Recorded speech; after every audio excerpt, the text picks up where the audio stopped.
Ito po aking drawing. Makikita sa aking drawing, may isang malaking bulaklak. Sa gitna ng bulaklak ay ako. Yakap-yakap ako ng aking mga magulang.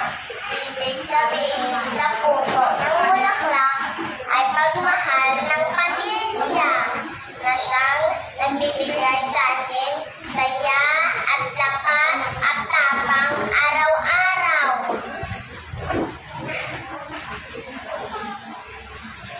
Sa paligid naman, may mga madahon.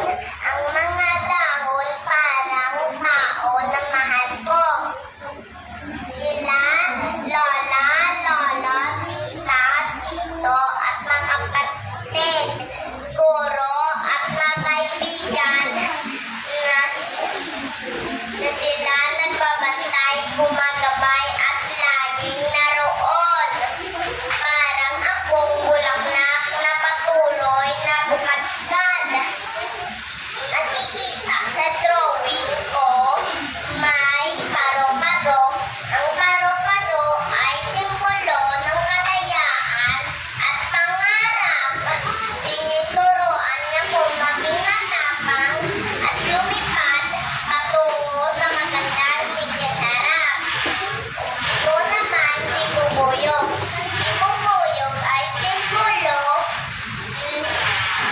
ng masipag at tiyaga.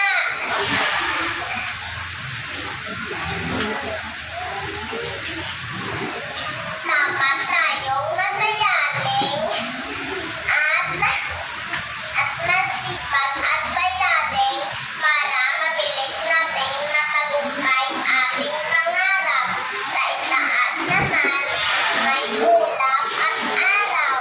Ang ulap parang mahirap na panahon. Ang araw masayang na panahon. Lagi nag-iiba ang panahon. Hindi mawawalang pag-asa ng isang bata na katulad ko.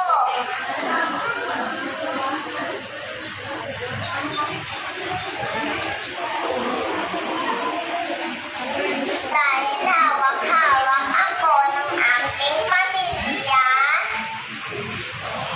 Dahil hawak-hawak ako ng aking pamilya, sila aking liwanag at lakas.